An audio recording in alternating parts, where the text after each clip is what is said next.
Headline news સીધા વેદળકપુર બનાસકાંઠાના ધાનેરાની ભાટીપ ગ્રામ પંચાયત ખખડધજ બનતા કર્મચારીઓ સહિત ગ્રામજનો મુશ્કેલીમાં મુકાયા છે. ચાલુ વરસાદમાં કર્મચારી પ્લાસ્ટિક ઓઢી સેવા આપતો નજરે પડ્યો છે.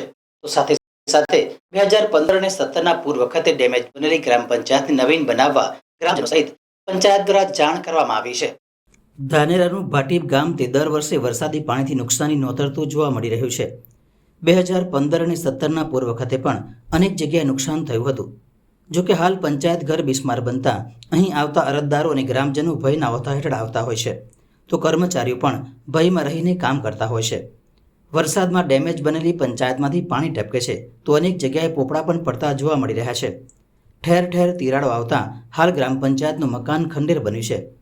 સરપંચ સહિત ગ્રામજનોની માંગ છે કે 2 વાર રિપેરિંગ કરવા છતાં હજુ પણ ગ્રામ પંચાયતમાં પાણી ટપકી રહ્યું છે, જેના કારણે કોમ્પ્યુટર સહિતના ઉપકરણોને નુકસાન પહોંચી રહ્યું છે. સરકાર દ્વારા તાત્કાલિક ધોરણે આ મકાન નવી જગ્યાએ બનાવી આપે તો ગ્રામજનોને ફાયદો થશે. ગ્રામ પંચાયતના ચૂંટાયેલા સભ્યો સહિત સરપંચ દ્વારા પણ આ મામલે તાલુકા કક્ષાએ જાણ કરાઈ છે, પરંતુ હજુ સુધી કામગીરી ન થતાં ગ્રામજનોમાં પણ રોષ જોવા મળી રહ્યો છે. અમારા ભાટીપ ગામ પંચાયત ડેપ્યુટી સરપંચ, તલાટી સભ્ય, ક્રમ મંત્રી અને સરપંચ શ્રી અમે વારંવાર સાહેબ રજૂઆત કરીએ છીએ. અમાને 15થી મોડે આ મકાનનું અમાને ભવિષ્ય માટે કોઈની જવાબદારી કેવી, કોઈ નાનું કોઈ છોકરું બાળ હોય કેવાયસી કરાવવા આવે, કોઈ આધાર કાર્ડ કઢાવવા આવે, કોઈ નાના મોટા કોઈ કામો હોય અને અમાને પંચાયતમાં આવતા ડર સાહેબ લાગે છે કે સાહેબની એવી નિમ્ર વિનંતી છે કે તમે તાત્કાલિક અમારી જમીન ફાળવી આલે અને પંચાયત અમારી બનાવી આલે નવી, એવી અમારી સાહેબ અપીલ છે. અમારે આ પંચાયત જર્જરી થઈ, ઉપરથી 1 કલાક વરસાદ વરે તો 5 કલાક અંદર વરે. પ્લાસ્ટિક ઉડીને કોમ ન કરે તો એ છોકરા આવે, બૈરા આવે, એ બધો આધાર કાર્ડે, પાન કાર્ડે, આપણે દાખલા આવકના દાખલા એ કેવાયસી એ કરવા માટે આવે તો અમને ડર લાગે.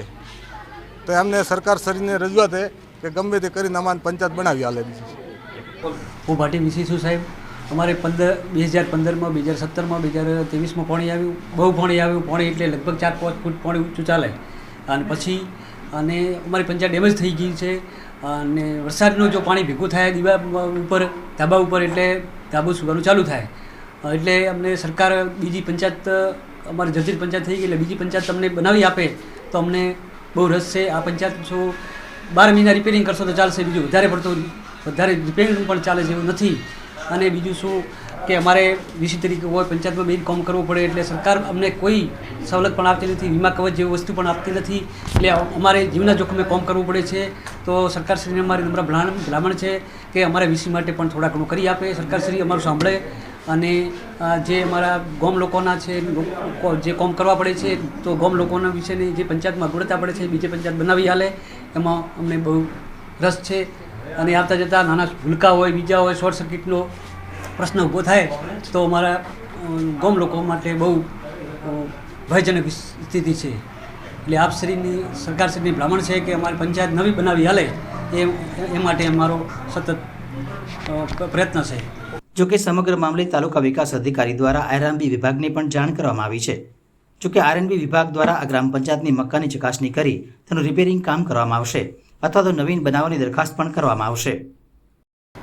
ગ્રામ પંચાયત મારફતથી છેલ્લા બિપરજોય વાવાઝોડા દરમિયાન ગ્રામ પંચાયતના મકાનને નુકસાન થવા પામેલું હતું તેવી રજૂઆત ગ્રામ પંચાયત તરફી સરપંચશ્રી તેમજ તલાટી કમ મંત્રીશ્રી દ્વારા અત્રે કરવામાં આવેલી હતી. જે અંગે અત્રેથી આરએનબી પંચાયતને એ અંગેનું રિપોર્ટ રજૂ કરવા માટે પણ જાણ કરવામાં આવેલી છે. આરએનબી પંચાયત તરફથી ગ્રામ પંચાયતના હાલના સ્ટ્રક્ચરને લઈને જે કોઈ રિપોર્ટ રજૂ કરવામાં આવશે નવીનીકરણ કરવા માટે અથવા તો રિપેરિંગ પાત્ર છે કે કેમ, એ રિપોર્ટ રજૂ થયા બાદ આગળની કાર્યવાહી કરવામાં આવશે.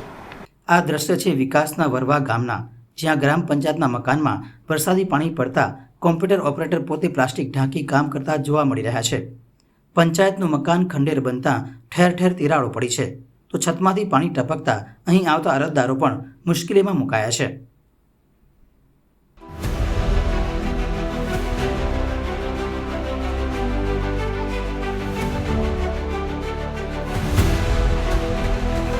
हर समस्या की डेट हेडलाइन न्यूज સીધા વેદળકપુર.